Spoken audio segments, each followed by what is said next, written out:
digunakan pada saat harus ya memilih atau dealing sama dilema tersebut gitu. How do you think about it? Menarik sih. Framework tuh harus, kalau dalam suatu situasi yang luar biasa kompleks kayak gini, kita perlu framework sebagai operating principle, gitu kan. Yang pertama yang terpenting, Maudi, adalah apapun yang kita lakukan, ini kayaknya simple ya, tapi ini sulit loh untuk melakukannya. Tapi apapun yang kita lakukan, selalu tanya pertanyaan. Apakah ini akan membantu kualitas pembelajaran anak-anak kita? Kalau semua yang kita lakukan difilter pakai lensa itu, saya rasa semua keputusan kita tuh bakal lebih baik gitu. Jadi itu dulu, harus pakai filter itu framework yang pertama. Right. Terus yang kedua adalah ruthless efficiency. Adi, harus nggak usah perfect gitu, nggak usah perfect tapi tepat tapi cepat dan largely tepat sasaran gitu. Jadinya di dalam kebijakan yang begitu kompleks, dalam domain yang begitu kompleks, nggak bisa semuanya sempurna. Tapi kalau kita udah ketelatan mengerjakan yang udah nggak ada gunanya lagi. Jadinya harus kita terus mencoba dan harus berani lah, harus berani mengambil resiko, dan nggak bakal semua orang bakal seneng semua keputusan kita, tapi ya itu namanya beban kepemimpinan. Jadi mungkin frameworknya itu. Iya, aku suka tuh kalau misalnya time sensitive. I have this quote, okay, don't let perfect be the enemy of good. Sometimes you should go with good enough and double down on that. Iya, karena good enough now is better daripada perfect tapi later. Udah too late. Iya, udah too late gitu loh. Benar. Aku penasaran deh, dari sebelum Mas Menteri menjabat jadi menteri, apa yang sekarang dari day to day atau dari aktivitas keseharian yang paling surprising dari pekerjaan ini? Good question. Oke, yang paling surprising itu mungkin secara personal, mungkin public profile-nya ya. Atau mungkin Maudi udah biasa kali ya. Tapi buat saya ini suatu hal yang baru. Iya benar, banyak orang mengenal saya waktu di Gojek, tapi nggak seperti ini gitu loh. Jadinya mungkin yang paling surprising adalah sebenarnya adaptasi yang dibutuhkan secara personal untuk menjadi pejabat publik gitu. Konsep hubungan dengan masyarakat, sosmed, nggak bisa keluar ke jalanan gitu. Jadi saya kemana aja, ke restoran apa kan selalu dicegat orang gitu. Itu mungkin yang paling surprising ya. Tapi kedua, kita tuh kadang-kadang datang dari luar, dari pihak swasta, kadang-kadang bawaannya kan skeptis ya sama pemerintah gitu. Tapi yang waktu saya masuk ke Kemendikbud, saya belajar banyak banget orang-orang bagus di dalam Kemendikbud. Dan itu ya orang-orang yang bukan cuma bagus, orang-orang hebat gitu. Tapi banyak dari mereka mungkin yang belum dimerdekakan untuk mencapai apa yang mereka inginkan gitu. Jadinya itu suatu hal yang buat saya sangat memotivasi, tapi ternyata di dalam birokrasi kita yang kadang-kadang kita dari orang luar menjadi skeptis, anak muda kan juga skeptis nih, birokrasi. Tapi sebenarnya talent itu, islands of talent itu banyak sekali di pemerintah dan tinggal di unlock. Mungkin itu yang surprising. Dan yang ketiga surprising adalah jumlah guru-guru yang saya temuin di daerah-daerah, guru-guru yang nggak punya suara sebenarnya, cuma kebetulan aja bicara sama saya. Tapi mereka itu punya luar biasa hati dan pemikiran kritis terhadap pembelajaran buat anak-anaknya. Di daerah-daerah ya, ini bukan di Jakarta, bukan di Jogja, di daerah-daerah. Jadi itu memotivasi saya karena kalau sistemnya ini kita sederhanakan dan kita berikan kemerdekaan, ada kemungkinan si orang-orang ini bisa menjadi penggerak-penggerak dan secara otomatis mereka akan meningkatkan kualitas daripada institusi pendidikan di masing-masing daerahnya. Jadi itu yang mungkin surprising dari saya. What about you, Maudi? Gimana? Menurut Maudi gimana dari sistem pendidikan Indonesia, ada hal-hal atau perspektif atau perbandingan dengan mungkin sistem di Amerika atau? Kalau untuk aku yang paling apa ya, yang paling aku rasa adalah ruang untuk perkembangan itu mungkin adalah aspek pembelajaran di mana anak-anak itu satu mencintai proses belajar, kedua memiliki ownership terhadap pembelajaran tersebut, maksudnya ada kemandirian dan rasa ingin tahu yang akhirnya intrinsik itu. Dan juga ketiga itu kali ya, the development of critical thinking skills, teamwork, kind of the soft skills, and the problem solving skills yang mungkin sedikit lebih ditekankan kalau aku lihat dari di pendidikan di luar negeri gitu ya, dibandingkan di Indonesia. Aku juga penasaran sih kalau dari perspektif Mas Menteri, perbedaan itu tuh sebenarnya karena apa, dan karena aspek apa dalam dunia pendidikan Indonesia? Ada macam-macam. Jadi tepat banget apa yang mau dibilang tadi, bahwa itu sebenarnya Maudi baru describe profil pelajar Pancasila kita, yaitu will baru kita. Jadi ini adalah output pendidikan kita. Persis apa yang dibilang, ada akhlak mulia, ada kebinekaan global, ada kemandirian, ada kreativitas, ada gotong royong atau teamwork, kolaborasi, sama ada bernalar kritis. Dan semua ini menjadi 6 profil pelajar Pancasila kita. So whatever you just mentioned, perfect. Itu adalah goal kita, gitu. Bukan karena itu adalah goal yang ada di luar negeri atau apa, bukan. Itu simply adalah critical kompetensi yang dibutuhkan di masa depan kita, gitu. Benar. Betul lah. Nah, masalahnya sekarang adalah bagaimana kita mau menantang anak-anak kita untuk kita tahu masa depan bakal terus berubah, semakin cepat pace daripada perubahan tersebut. Tapi bagaimana anak-anak kita bisa di-expect untuk bisa adaptif, untuk bisa kreatif, untuk bisa berkolaborasi dan menjadi pembelajar sepanjang hayat. That's what you said, kan? Continuous learning. Mereka secara independen punya motivasi intrinsik. Kalau role model mereka di dalam sekolah tidak menunjukkan atau mengexhibit ciri-ciri seperti itu. Jadi profil-profil itu harus kita kembangkan di guru-guru juga. Nah, masalahnya untuk kita menciptakan kemerdekaan pemikiran anak-anak kita perlu memerdekakan guru. Untuk bisa memerdekakan guru, kita harus memerdekakan kepala sekolahnya. Untuk bisa memerdekakan kepala sekolahnya, sistemnya harus ada kemerdekaan. Karena tadi seperti yang mau dibilang, ownership. Kenapa merdeka belajar sangat penting? Karena tanpa kemerdekaan, nggak ada rasa kepemilikan. Nggak ada rasa akuntabilitas. Itu kan dua, mau ditahu, those two come hand in hand. Gitu loh.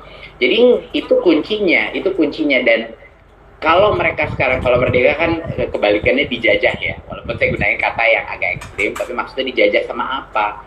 Dijajah oleh standarisasi, dijajah oleh administrasi yang bebannya terlalu besar, dijajah oleh birokrasi yang semakin berbelit gitu, dijajah oleh berbagai macam misinformasi atau hoax informasi dari luar karena nggak punya kenalan kritis. Jadi ini adalah hal-hal yang mau kita satu persatu kita pilah-pilah. Dulu juga kita pernah dijajah sama UN, Maudi, ya. Sekarang kita merdekakan. UN udah bukan jadi mengukur masa depannya siswanya. Sekarang UN diganti asesmen nasional yang mengukur sekolah. Sekolah yang diukur, bukan anak. Gitu. Jadi kira-kira gitu. Mas, aku sebenarnya agak penasaran, kalau boleh jujur, aku kayak menulis, aku juga kemarin 6 bulan yang lalu sempat nulis paper gitu tentang Merdeka Belajar. Oh, boleh baca nggak? Boleh, aku boleh kirim nanti. dan salah satu menurut aku tantangannya adalah bagaimana caranya membawa perubahan dan transformasi yang menurut aku cukup mengagetkan gitu ya. Maksudnya tiba-tiba tidak ada standarisasi. Tapi kan dari situ mungkin juga ada resiko bahwa tidak ada standarisasi itu jadi membingungkan atau jadi reliant on initiative atau design elements untuk seorang guru, di mana mungkin guru-guru di Indonesia juga memerlukan support yang sangat besar gitu dalam designing class programs atau curriculum dan lain-lain. Itu what are your thoughts on that, dan gimana tuh cara memitigasi resiko itu? Betul, nggak akan mudah tentunya. Jadi kalau kita mau, karena kemerdekaan banyak orang mungkin mispersepsi bahwa kalau dimaksudkan merdeka artinya dilepas, gitu. Itu bukan maksud kita. Dimerdekakan itu artinya diberikan ruang untuk bergerak secara otonom.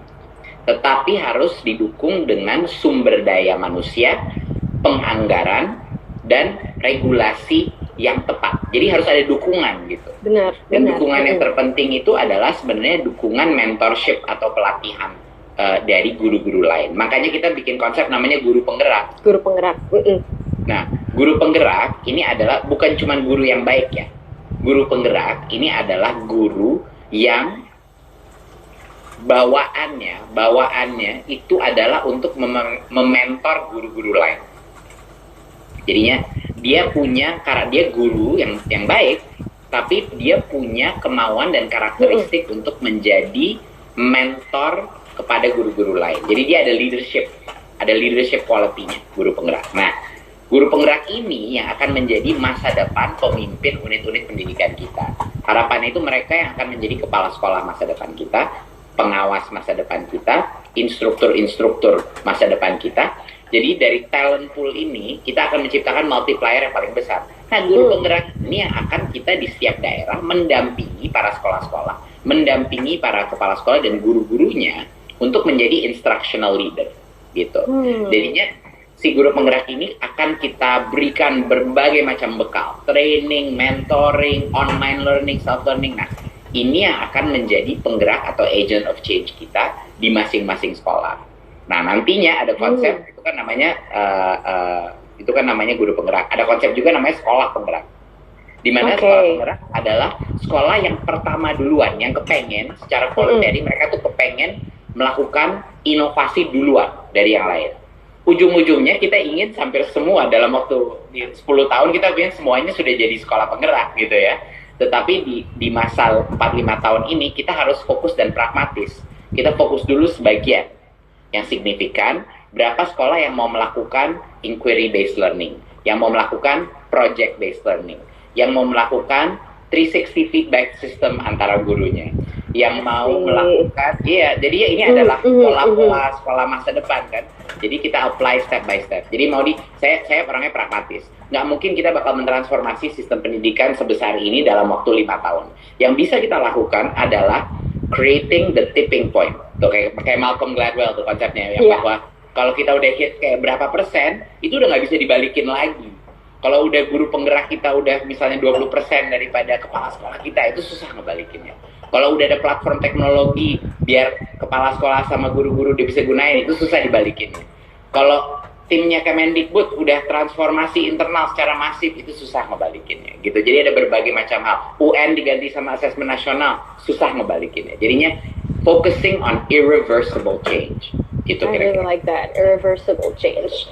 Aku penasaran, apakah guru penggerak itu mengambil inspirasi dari kayak sistem pendidikan? Aku sempat baca buku di Finlandia itu, guru-guru di sekolah itu mereka entah itu lunchtime mereka punya sesi-sesi pertukaran ide tentang metode-metode pembelajaran yang baik, dan karena pertukaran ide itu dan I guess casual mentorship seperti itu, akhirnya efektivitas pembelajaran tuh jadi naik di satu sekolah itu, di satu unit sekolah itu. Are you kind of trying to get at that type of approach dan philosophy? Bukan trying aja, I have to get there. Gitu, I have to get there. Karena banyak, jadi lucu ya. Kita kan sadar kalau kita di dalam suatu organisasi yang efektif. Itu kan nggak ada solo activity, iya kan? There is no individual sport, nggak ada. Mau itu perenang pun dia itu ada tim di sekitar dia yang mendukung dia. Ada Serena coach. Williams, iya ada coachnya. Serena Williams itu bukan pemain individu, dia itu ada tim di belakang dia yang mendukung dia. Nah, ini sama juga sama sekolah. Kinerja dari masing-masing guru itu hanya bisa saling meningkat kalau budaya di sekolah itu berubah. Benar. Dan budaya is a group concept. Jadi sekolah yang paling hebat, sekolah-sekolah yang paling efektif dan tingkat pembelajaran untuk anaknya paling baik adalah sekolah yang behave seperti team sport. Dengan coachnya itu kepala sekolah. Nah, apa sih karakteristik kalau kita team sport? Satu hal yang paling yang tadi mau di-mention persis seperti itu. Gimana kita bisa lebih jago di dalam skill kita kalau nggak ada orang yang nonton kita lagi dalam mengajar, lalu memberikan observasi dan memberikan feedback. Feedback, yes. Ini namanya training. Feedback. Maudi, how do you get better without feedback? Iya kan? Yeah. We have to know where to improve and how to improve. Yeah.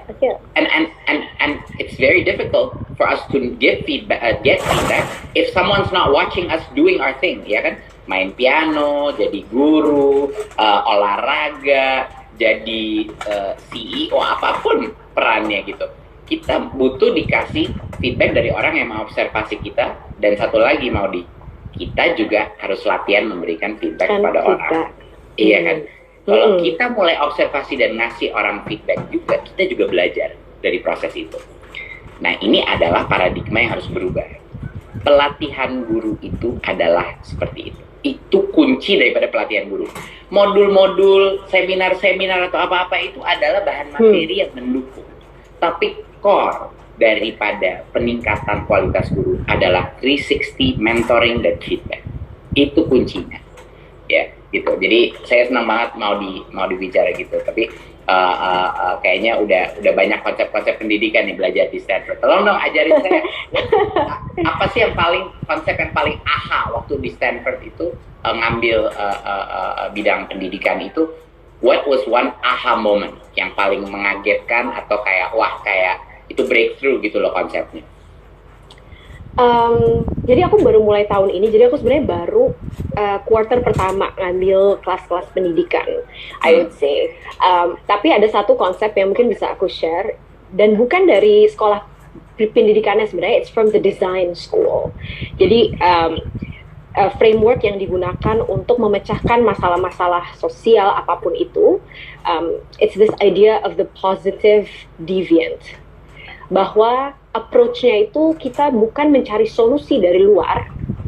Jadi kan kadang-kadang kalau ada masalah sosial kita cari expert dari luar, abis itu mereka top down approach, apply that solution gitu. Positive deviant ini adalah ide di mana kita mencari orang-orang yang juga mengalami restriction dan constraints yang sama dalam environment yang sama, tapi somehow mendapatkan hasil yang berbeda dari yang lainnya with the same constraints. Pasti ada 1-2 hal yang orang itu lakukan yang juga yang membuat dia membuahkan hasil yang berbeda. And so it's an approach of finding what that is and then trying to scale that. And it's a very low cost approach of achieving social change karena ada orang yang berhasil dengan constraints yang sama gitu, tapi somehow berhasil, dan itu menarik banget buat aku karena ini murid apa guru? Ini murid. Ini maksudnya ini ya, in general. Yang positive deviantnya tuh muridnya apa gurunya? Bisa dua-duanya. Jadi siapapun ada masalah tertentu, yang dicari adalah this anomaly yang somehow can achieve different results dari yang lain, dan dicari itu sebenarnya apa, dan itu kita scale. Itu menurut aku menarik sekali dan sangat berbeda dari approach problems, social problem solving yang lain, di mana it's very top down dan external imposing solutions. Ini aku rasa kayak apa ya? Dan ini juga konsepnya mengajak orang-orang di komunitas itu untuk juga memiliki ownership, karena itu bersama-sama mencari cara yang baik.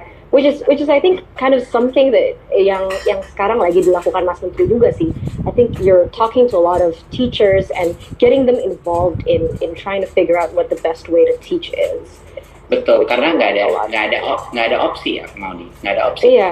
Ini banyak orang mengira bahwa pendidikan itu bisa diimprove dari top down, dan itu simply nggak benar. Satu-satunya orang yang bisa meningkatkan kualitas pembelajaran adalah para guru-gurunya dan kepala sekolahnya. Iya. Jadi tugasnya pengawas, pemerintah daerah adalah untuk memberikan resource sebaik mungkin, peningkatan kompetensi sebaik mungkin, dan regulatory framework dan ekosistem sebaik mungkin untuk mereka bisa berkinerja sebaik mungkin untuk pembelajaran muridnya. Tapi yang harus melakukan perubahan itu adalah ujung-ujungnya guru-guru gitu. Jadi ini suatu hal yang mau nggak mau harus ada bottom up approach-nya. Top down-nya boleh, tapi top down-nya itu adalah untuk meng-empower mereka gitu loh. Tapi ini adalah makanya saya saya ada dua topi. Ada topi Menteri Pendidikan dan Kebudayaan, ada satu lagi topi Kepala Pergerakan Merdeka Belajar. Gitu. Ada dua konsep, ada dua topi. I like Gitu. that. Iya, karena harus jadi gerakan emang. Orang tua harus terlibat dan lain-lain. Benar. I like that. Mas, kan kemarin tanggal 25 November itu Hari Guru Nasional ya. By the way, selamat Hari Guru Nasional semuanya. Selamat Hari Guru. Nah, aku kayak, let's talk about teachers now. Mungkin pengalaman Mas Menteri sendiri dalam, selama jenjang pendidikan Mas Menteri, pernah punya guru favorit atau guru yang paling nggak favorit nggak sih? Dan apa sih karakteristik dari orang-orang ini yang membuat guru tersebut jadi efektif di mata Mas Nadiem? Ada guru, jadi kebanyakan tuh guru favorit, kadang-kadang kita nggak tahu dia guru favorit kita sampai kita udah beberapa tahun. Oke, iya benar juga. Nah, salah satu guru favorit saya itu guru Inggris saya waktu di SMA. Dia itu keras banget sama saya. Gitu. Oke. Dia keras banget, tetapi dia itu keras karena dia merasa saya itu punya bakat dalam menulis dan bakat dalam menganalisa, dalam menulis essay. Jadinya kalau saya sedikit aja kendor gitu, dia akan langsung bilang saya, ini gimana? Saya tahu kamu tuh lebih baik dari ini. Kamu tuh sebenarnya sangat berbakat gitu. Jadi dia nggak pernah menghina saya, tetapi dia selalu percaya, dan kalau dia marah pun, dia itu marah berbasis kepercayaan bahwa saya itu bisa lebih dari yang sekarang. Jadi dia punya growth mindset terhadap saya. Dia percaya saya itu bisa lebih baik. Jadi lama-lama saya juga mulai percaya sama diri saya. Iya, ya mungkin saya ini lebih baik dari yang saya kira gitu. Ya nggak apa-apa lah dia tekan saya untuk terus berkinerja, tapi oke gitu. Dan dia believe in me gitu. Dan selalu mempush, tetapi dengan confidence dengan diri saya. Nah, ada guru di saat yang sama yang saya paling tidak suka adalah guru yang selalu kesel kalau saya mau nanya-nanya terus. Ya, saya punya guru dan kadang-kadang apa yang dia bilang mungkin saya kurang setuju atau saya udah baca kan bacaannya gitu. Mungkin nggak sesuai 100%. Jadi saya mau nanya dong atau mungkin komen. Benar. Dan guru itu kelihatan lama-lama frustrasi dan mulai ngebully saya depan kelas gitu, di depan kelas. Itu saya pernah juga mengalami, dan itu saya sampai lumayan ya bisa sampai depresi lah dengan guru itu, karena setiap kali saya masuk kelas itu saya merasa dia tuh kayak mau mentarget saya gitu, dan selalu saya nggak pernah dibolehin ngomong, apa suka di olok-olok gitu, dan ada itu gitu. Kelas berapa Mas? Itu. Itu kelas berapa tuh yang guru seperti itu? Mungkin kayak itu kelas 10 kelas 10 ya, kelas 10. Iya. Kalau mau di gimana pengalamannya? Ada yang teachers you remember dan don't like and like? Iya, mungkin yang don't like dulu, karena aku cukup relate sama omongan Mas Menteri tadi barusan, bahwa mungkin yang aku kurang suka dulu kalau misalnya ada guru yang kelas itu terasa seperti kayak one way lecture and strictly seperti itu, dan rasanya tidak ada banyak ruang komunikasi antar guru dan murid gitu ya. Jadi aku tidak merasa sebagai agent yang aktif dalam kelas itu gitu. So in a way it's similar, bahwa ada aspek-aspek silencing itu yang jadi membuat sulit untuk mengekspresikan diri, dan aku rasa lingkungan-lingkungan belajar yang seperti ini menjadi masalah karena sebenarnya it drags into other parts of your life nantinya, entah itu di pekerjaan, entah itu di situasi-situasi lain di mana aku jadi mungkin merasa tidak didengar atau tidak berhak untuk mengekspresikan diri, pemikiran-pemikiran aku gitu. Jadi that's kind of one. Dan ada satu guru juga waktu itu aku ingat banget bilang kayak waktu itu very discouraging, jadi demotivating, kebalik dari yang growth mindset, tapi yang bilang kayaknya kamu jangan apply deh ke university ini dan ini, karena kamu kan kayak artis pasti sibuk dan lain-lain. And walaupun nilai aku pada saat itu cukup baik, tapi merasa bahwa ternyata ada kayak this artificial ceiling, dan itu datang dari seorang guru ya, yang posisi yang dengan authority gitu kan. That was very very demotivating, dan aku sempat sedih banget dan jadi nggak apply beneran gitu. So itu sih. Terus kalau guru favorit, aku punya satu guru yang sama juga memiliki growth mindset dan sangat-sangat kreatif juga di kelas. Jadi kita itu bukan hanya mengikuti apa ya, mungkin kurikulum by design, tapi beliau itu juga banyak berkarya. Jadi bisa tiba-tiba, oh kita bikin ada apa ya, theater rendition of this kayak history module, atau tiba-tiba kita harus datang pakai kostum, atau kita satu-satu harus present dan harus ada debate di kelas dan lain-lain. Dan aku merasa itu menjadi pengalaman belajar yang sangat menyenangkan dan menumbuhkan rasa cinta belajar itu. Beneran deh, satu guru itu tuh means so much to me. Kelihatan banget mukanya Maudy berubah banget menjelaskan guru yang disukai versus guru yang tidak disukai.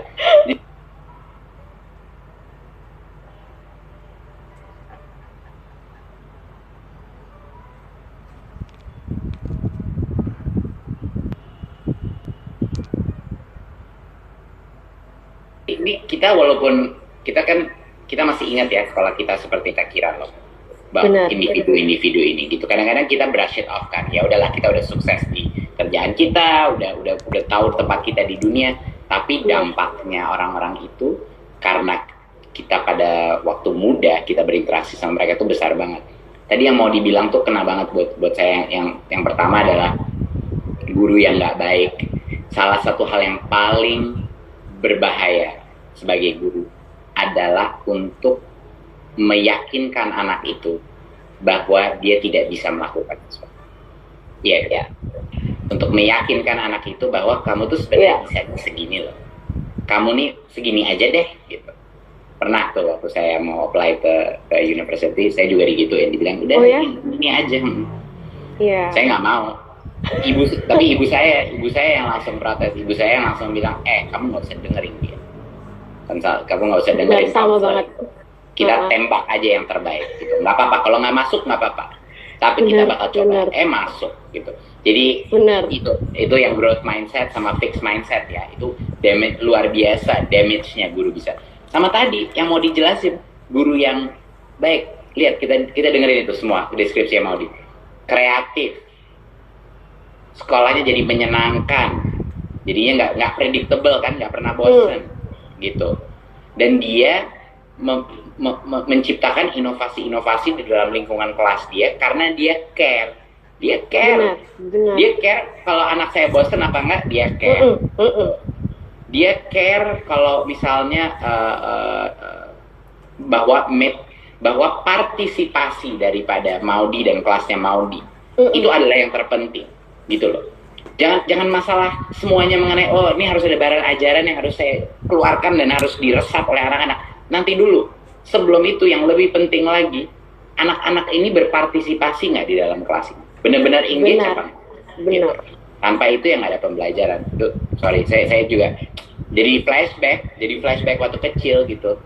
Iya benar, dan sangat berpengaruh karena ya nggak tahu ya, mungkin kita sebagai anak kecil, sosok-sosok mau itu orang tua atau guru itu sangat berpengaruh. They're the role models, as you said earlier tadi kan di awal kita live. Jadi apapun yang mereka lakukan, mau itu memotivasi atau demotivasi, itu berpengaruh sangat besar terhadap perkembangan dan kepercayaan diri kita. So ya banget.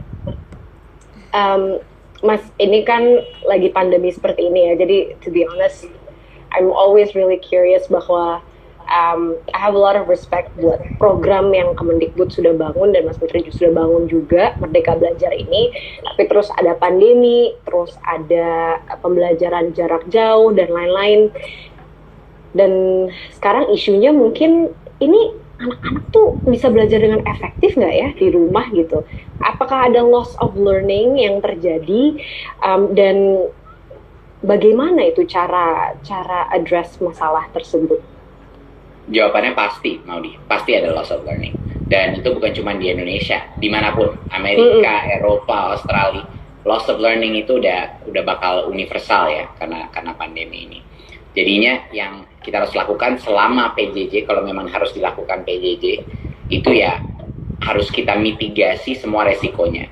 Jadinya toh ada krisis karena orang tua pada nggak mampu beli kuota buat data, akhirnya kita keluarkan 7 triliun buat data.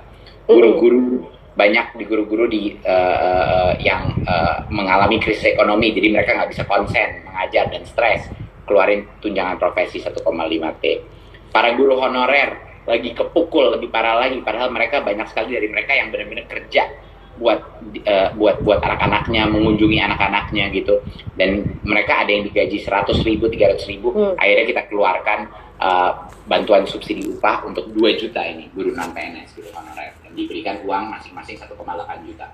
Jadi kita ada berbagai macam dukungan dari situ. Lalu kita dengar, kita komplain, masyarakat bilang, aduh kebanyakan tugas, kebanyakan ini, karena guru-guru ditekan untuk kejar time kurikulum. Jadi kita langsung sederhanakan kurikulum, kita bikin kurikulum darurat, di mana standar pencapaiannya berturun sampai 30%, 40%, tanpa mengurangi kualitas karena yang fokus yang esensial.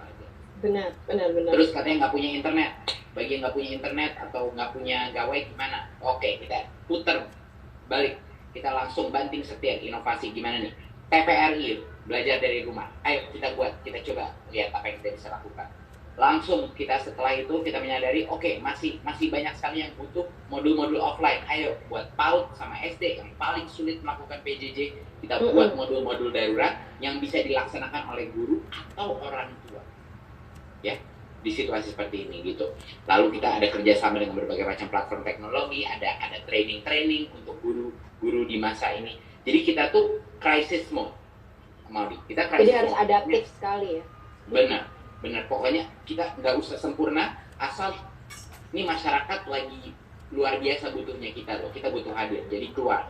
Dana BOS kita buka, yang tadinya nggak boleh ada cap-nya buat guru honorer kita buka. Bisa buat itu, beli gawai boleh, beli kuota boleh. Buat biaya perahu ke pulau untuk mengunjungin anaknya boleh gitu, karena ini adalah di masa krisis seperti ini kita harus memberikan diskresi dan kemerdekaan kepada kepala sekolah gitu. Jadi itu adalah masa krisis ini yang kita lakukan, ya kan? Mahasiswa kita bantu juga, UKT dan lain-lain. Tapi setelah itu keluar dari itu, yang terpenting adalah bagaimana kita bisa mengembalikan anak-anak ke sekolah tatap muka dengan cara yang paling aman.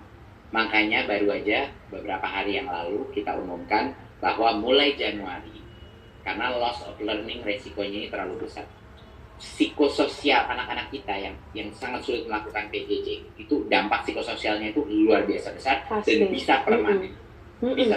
Stres, isolation, merasa kesepian, nggak ketemu temannya. Yang emosional itu sama pentingnya sama yang kognitif, karena itu dua nggak bisa dipisah ya. Nah, seperti kita tahu, itu nggak bisa dipisah. Jadi kalau kita tidak memberikan daerah hak untuk bisa memilah-milih daerah yang menurut mereka lebih aman dan nggak begitu rawan COVID, kan sekarang kan dibagi-bagi itu merah, kuning, hijau per kabupaten ya. Kabupaten itu besar ya, kabupaten itu besar, padahal di dalamnya mungkin ada kecamatan-kecamatan, desa-desa, kelurahan-kelurahan yang mungkin relatif aman gitu. Dan mereka tidak boleh dibuka sekarang. Jadinya kami mengembalikan keputusan 4 menteri untuk mengembalikan keputusan itu kepada Pemda yang akan menentukan mana yang boleh dibuka atau tidak. Tapi dengan izin, siapa yang harus izin? Pemda harus say yes, kepala sekolah harus kasih approval, dan komite sekolah, yaitu perwakilan orang tua. Jadi ujung-ujungnya ada di orang tua. Bahkan kalau komite sekolah perwakilan orang tuanya bilang boleh buka dan sudah nyaman, kalau ada satu orang tua yang nggak mau anaknya pergi ke sekolah dan melaksanakan PJJ saja, itu diperbolehkan, tidak bisa dipaksa. Jadi semuanya ujung-ujungnya orang tua. Gitu. Nah itu sebenarnya menarik tuh Mas, yang aku pengen tanyain. Kalau misalnya ada orang tua yang tidak nyaman ya mengirim anaknya ke sekolah tatap muka, dan akhirnya harus tetap belajar dari rumah, kan jadinya sekolah itu harus mengadakan semacam hybrid mode gitu. Jadi harus ada offline tapi juga harus menyediakan option online-nya. Nah, itu bukannya akan berat sekali ya untuk guru dan sekolah tersebut. Maksudnya, aku kan di Stanford sempat hybrid gitu, dan pada saat kedua metode itu dicoba, itu tuh menjadi sangat sangat sulit dan kurang optimal gitu. Itu gimana tuh? Mau tidak mau harus kita lakukan hybrid, Maudi, karena ini poin saya yang tadi, yang dimaksudkan tatap muka itu bukan sekolah normal. Oke. Jadi banyak orang ada mispersepsi bahwa kalau balik tatap muka itu kayak sekolah normal. Sama sekali tidak normal. Jadinya harus ada 2 rotasi minimal, karena hanya boleh 18 anak per kelas. Biasanya 36 boleh. I see. Ya. Oke. Jadi itu aturannya, ini adalah protokol ketat nih. Kalau kita mau memperbolehkan, harus dengan nggak boleh mudah melakukan tatap muka. Tatap muka itu ada daftar periksa yang sangat komprehensif. Ada sanitasi, harus pakai masker, harus 50% kapasitas per hari. Jadi harus rotasi. Jadi mau nggak mau harus ada komponen PJJ-nya, gitu. Dan jadi bukan cuma itu, nggak boleh ada kantin, aktivitas olahraga, ekskul, nggak boleh. Cuman masuk kelas, keluar kelas, pulang. Udah itu aja gitu. Jadinya banyak yang mungkin concern orang tua. Pertama, jangan stres. Ini hak Anda. Ya, pertama melalui komite sekolah. Dan kalau di komite sekolah ternyata keputusan untuk membuka, itu hak Anda untuk bilang anak saya nggak mau, saya nggak nyaman. Itu hak Anda. Jangan nggak perlu dari situ merasa terpaksa, karena tidak ada paksaan. Yang kedua adalah pada saat pun anak itu masuk sekolah, situasinya bukan normal, situasinya sangat berbeda dari normal, kayak kosong. Kita masuk ke kelas atau ke universitas itu kayak kosong, gitu, karena nggak boleh ada aktivitas apa-apa, masuk keluar dan ada limitnya per. Jadi gini, Maudi, kita udah menyadari bahwa apalagi di Indonesia, kita nggak bisa terus-menerus menunggu dan mengorbankan satu generasi, gitu. Karena mungkin bisa permanen dampaknya dari cognitive loss of learning, dari psikososialnya. Jadi yang harus kita lakukan adalah mempercaya pemda-pemda kita untuk menentukan apa balance atau keseimbangan yang mereka butuhkan. Gas dan remnya itu ada di mereka, karena mereka yang mengenal daerah mereka, Maudi, bukan pusat. Mereka yang mengenal daerah mereka, gitu. Jadi ini akan memberikan kesempatan bagi anak-anak yang benar-benar sulit melakukan PJJ untuk bisa kembali ke sekolah. Jadi paling tidak, kalaupun dia misalnya nggak punya internet atau apa, dia bisa datang 3 kali dalam seminggu ke sekolah, belajar dengan gurunya, lalu dia pulang, gitu. Walaupun dia mungkin susah dengan gawai dan jaringan, dia paling tidak bisa mendapatkan interaksi lagi dan bisa bertemu paling tidak secara visual teman-temannya dia lagi, gitu. Jadi ini di daerah-daerah yang mungkin lebih terpencil. Jadi ini sebenarnya nih, Maudi, keputusan ini yang paling dampak terbesar adalah untuk daerah terluar dan tertinggal. Mereka itu yang paling butuh untuk sekolah tatap muka sekarang. Itu kasihan mereka di daerah. Saya baru aja ke NTT, ke Sulawesi Tengah, saya melihat banyak tantangan-tantangan. Aduh, luar biasa tantangan-tantangan bagi mereka. Banyak yang, alhamdulillah banyak sekali bantuan kita yang benar-benar terasa, gitu ya. Tetapi kondisi infrastruktur mereka masih belum baik. Banyak yang kalau punya jaringan internet, tapi banyak yang nggak punya gawai. Kalau punya gawai, ada yang jaringan internetnya nggak ada atau lemot. Jadi ada berbagai macam isu SDM yang kurang memadai di tempat-tempat di sekolah-sekolah. Jadi ini isu-isu ini bertumpuk untuk mereka. Jadi di daerah 3T ini, kita nih benar-benar kebijakan kita nih harus pro afirmasi, pro daerah terluar yang tertinggal. Iya. Ya, makanya ada banyak sih yang mau kita lakukan tahun depan untuk daerah 3T. Iya, benar juga sih. Mungkin kayak salah satu dilemanya adalah kalau PJJ terus, jadinya kesenjangan akses pendidikan antara daerah-daerah yang memiliki resource dan yang kurang memiliki resource itu jadi semakin besar gitu loh gapnya. So that actually makes a lot of sense. Betul, itu kayak struktural kesenjangan struktural yang kalau nggak ada pandemi ya, Maudi, kita mungkin nggak mengerti seberapa besarnya gap ini. Jadi karena pandemi kita benar-benar sadar gitu loh pentingnya infrastruktur, pentingnya internet sebagai penyetaraan. Itu makanya jadi pembelajaran buat pemerintah dan buat negara-negara lain juga gitu.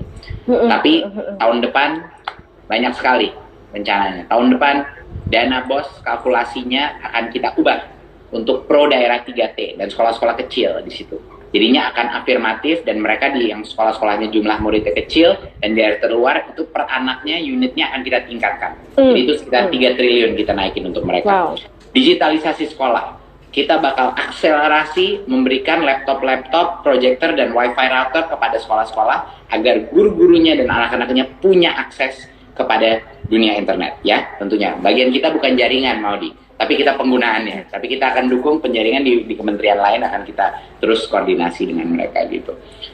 Ketiga, kita akan pastikan bahwa sistem rekrutmen guru ini dengan kualitas yang terjamin, tapi juga kita bisa pastikan ada insentif untuk guru-guru keluar ke daerah-daerah terluar tertinggal ini, membantu guru-guru yang lain. Dan salah satu program yang saya excited banget adalah kampus mengajar, yang baru kita mulai, tapi tahun depan itu akan kita akselerasi. Jadi salah satu program terbesar di dunia, anak-anak kampus mengajar 1 semester dan dia dapat full SKS 1 semester untuk bukan cuma mengajar, tapi membantu guru-guru di daerah 3T untuk melatih anak-anaknya di bidang numerasi, literasi, dan project based learning. Itu exciting banget sih. That's so exciting. Anak kita turun ke situ. Ya, jadi itu salah satu rencana besar kita. Harapannya tentunya dengan memastikan bahwa resiko COVID tidak meningkat. Jadi kita harus hati-hati. Tapi itu adalah salah satu aspirasi kami di Kemendikbud, bahwa anak-anak itu kalau kuliah, kalau udah mau menyelesaikan S1-nya, dia ngajar dulu, dia kontribusi dulu buat generasi berikutnya. Tentunya voluntary ya, tapi dapat full credit. I really like that. Kampus Merdeka itu salah satu program yang, to be honest, nanti lain kesempatan kita bisa ngobrol lagi, Mas. So aku sempat membuka pertanyaan di Instastory buat Mas Menteri yang bisa dijawab mungkin dari audience Instagram. Dan pertanyaan itu menurut aku menarik. Yang ini dari Elvira, dia bilang, apa tolak ukur keberhasilan transformasi pendidikan di masa jabatan Mas Menteri? So, kind of your personal metric of success selama periode ini tuh apa sih? Oke.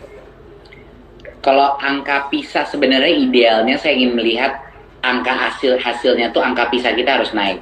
Tapi hampir nggak mungkin ya dalam waktu cuman 4 tahun, 5 tahun, iya terlalu pendek.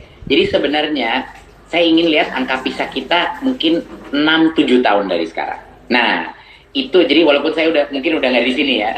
Jadi tapi salah satu hal kalau kita melihat angka PISA, saya kepengen melihat kira-kira 6-7 tahun ke depan angka PISA-nya naik apa enggak. Jadi itu satu hal yang penting buat saya. Pertama, ya, karena itu objektif dari luar. Bukan saya ngukur diri saya sendiri gitu kan, bukan kita ngukur diri sendiri. Jadi itu satu. Jadinya kedua, nyambung kepada itu, assessment kompetensi kita, yaitu kayak PISA-nya kita, itu saya mau melihat di sekolah-sekolah yang penggerak, yang mulai berinovasi, itu saya pengen lihat angka itu meningkat di tahun-tahun ke depan, ya. Jadi beberapa metrik yang penting buat saya adalah berapa guru penggerak yang sudah diidentifikasi. Satu lagi, berapa guru penggerak yang sudah menjadi kepala sekolah di sekolah-sekolah Indonesia. Itu akan menjadi metrik yang luar biasa pentingnya buat saya, gitu. Berapa jumlah sekolah yang menggunakan kurikulum fleksibel, yaitu maksudnya teach at the right level, mengajar di level yang sesuai. Itu artinya berapa sekolah yang sekarang sudah tidak melihat, oh ya saya kelas 4 berarti saya harus ngajarnya matematika di sini, enggak. Sekolah-sekolah yang udah melihat, menganalisa anaknya, dikasih quiz atau diagnosis, lalu dia melihat, oh sebenarnya grup yang ini harusnya di level kelas 2. Tapi untuk yang grup ini mungkin bisa di level kelas 4. Jadinya segmentasi. Exactly. Jadinya itu salah satu sekolah yang akan melihat kurikulum itu sebagai harus cocok dan pas buat kelompok-kelompok anak saya, bukan apa yang ditentukan saja sama Kemendikbud gitu. Untuk kita memberikan fleksibilitas itu luar biasa pentingnya buat saya. Berapa sekolah yang roll out sistem seperti itu. Dan tentunya metrik, salah satu metrik lain yang terpenting adalah berapa persentase waktu anak-anak kita mengerjakan project based learning sebagai tim kelompok dan portfolio work. Itu mungkin satu hal yang sangat penting buat saya. Universitas nggak beda ya. Iya, yang tadi aku dengar salah satu yang selalu keluar tuh adaptabilitas, kayak customization, itu ada banget di program Kemendikbud sekarang ini di Merdeka Belajar. Nah, mungkin ini sebenarnya pertanyaan personal dari aku sih, bahwa aku melihat itu Indonesia kan apa ya, memiliki budaya yang berbeda-beda dan kita tuh pulau yang macam-macam banget spesialisasinya. Setiap area tuh memiliki competitive advantage masing-masing, misalnya kelautan atau farming dan lain-lain. Di program Merdeka Belajar itu ada ruang nggak sih Mas untuk apa ya, membangun dan mensupport this competitive advantage, bahwa maksudnya siswa-siswa dari area tertentu bisa fokus terhadap developing kearifan lokal gitu. Bisa sekali, dan itulah adalah esensi daripada Merdeka Belajar. Kalau kita tidak membiarkan kepala sekolah dan guru-guru punya suatu bagian atau komponen of choice dalam apa yang mereka mau pelajari, apa yang mereka mau ajarkan, dan bagaimana membagi waktu mereka, ya nggak akan ada namanya itu kearifan lokal, nggak akan ada namanya diferensiasi.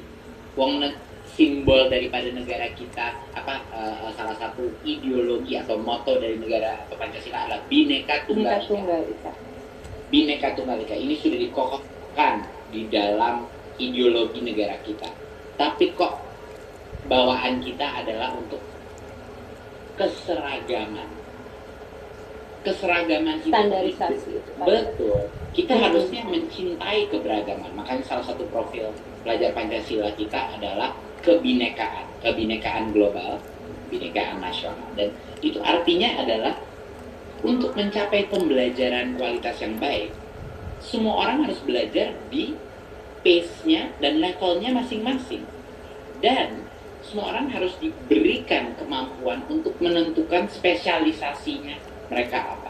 Baik itu dari unsur budaya lokal, ekonomi lokal, maupun proyek-proyek yang dampak kepada komunitas dia.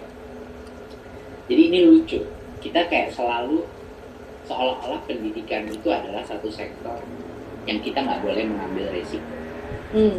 Tapi kita sudah melihat hasil PISA skor kita sudah melihat seberapa kita ketinggalan dari seluruh dunia. Jadinya resikonya itu bukan mengambil resiko, resikonya adalah diam di tempat. Kalau kita diam di tempat sekarang, kita kesalahan. Udah yakin, saya garansi, kalau kita tidak mengambil resiko, kalau kita tidak mencoba hal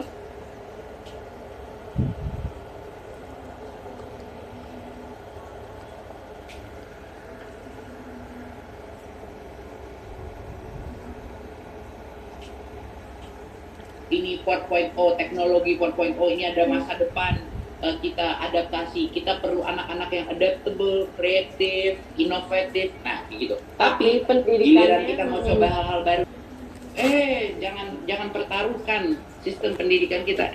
Ini adalah filsafat yang salah. Ini filsafat yang salah. Mohon maaf nih, saya sedikit emosional mengenai ini.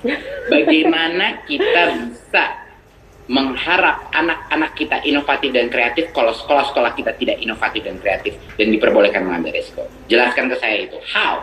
Gimana caranya? Sorry, agak curhat tuh. Nggak apa-apa. Iya. And I really like that. Sometimes staying still and doing nothing is worse. It was worse than starting somewhere. Dan yang aku ngelihat adalah memang dibutuhkan gitu transformasi, and filosofinya adalah transformasi dengan cara memberdayakan agents of change gitu. Agents, guru-guru penggerak tadi looking at changing the schools from inside out. So that was really great. Mungkin kita udah tinggal beberapa menit lagi nih Mas Menteri. Seneng banget udah bisa ngobrol-ngobrol, makasih ya udah sharing. Mungkin kita bisa tutup dengan harapan-harapan Mas Menteri ke depannya untuk mau itu guru atau pendidikan Indonesia in general, dan mungkin ada pesan-pesan untuk yang nonton Instagram Live hari ini. Ya, makasih. Pertama, makasih Maudi udah ngajak saya ngobrol-ngobrol. Kayaknya masih banyak banget nih yang bisa diobrolin, tapi karena ada waktu. Tapi untuk pesan saya kepada murid-murid, guru-guru, dosen-dosen dan mahasiswa adalah, yang pertama, saya tahu betapa sulitnya masa pandemi ini. saya mengerti, saya mendapat laporan tiap hari, jadi saya simpati yang luar biasa kepada semua yang mengalami masa-masa menantang seperti ini.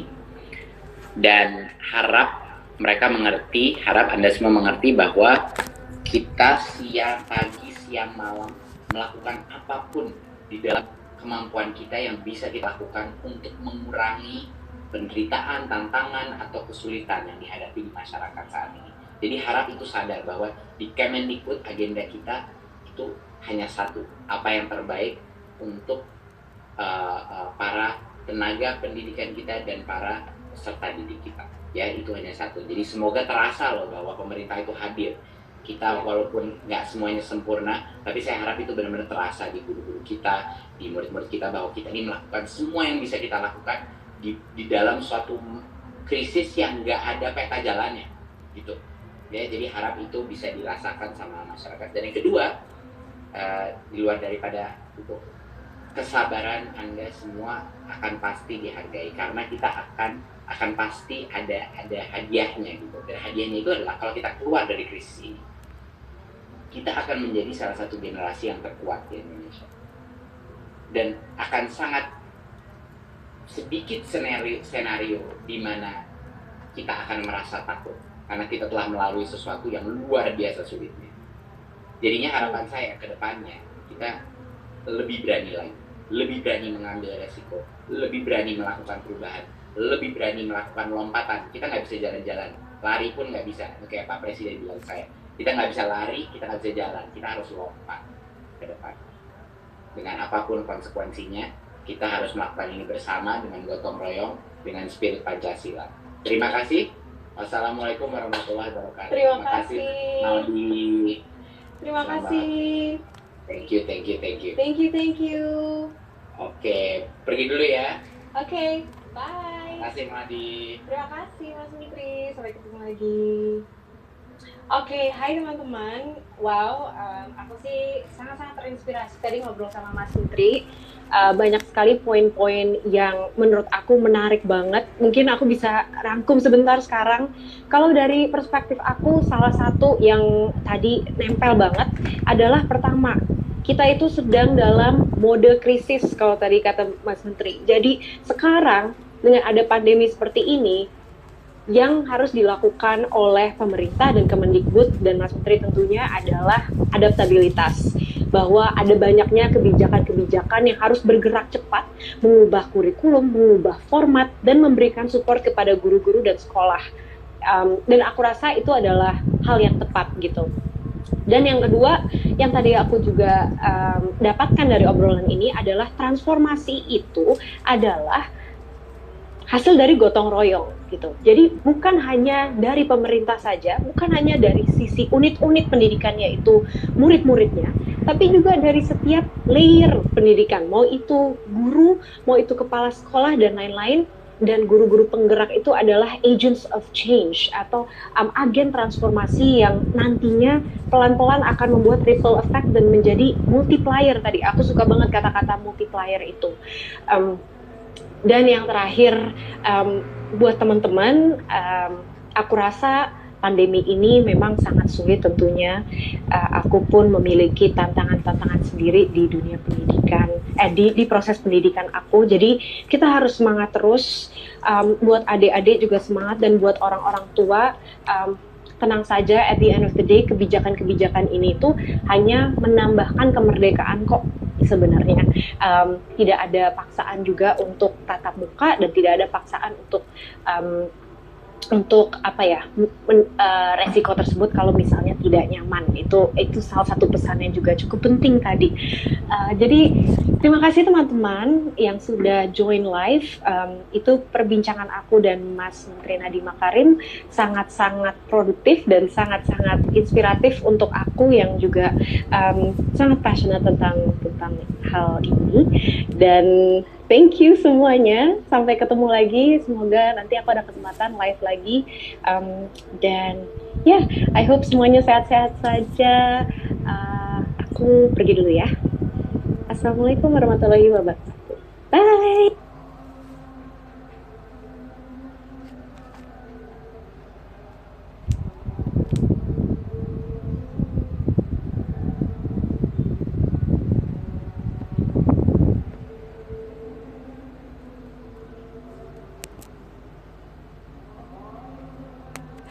Waalaikumsalam.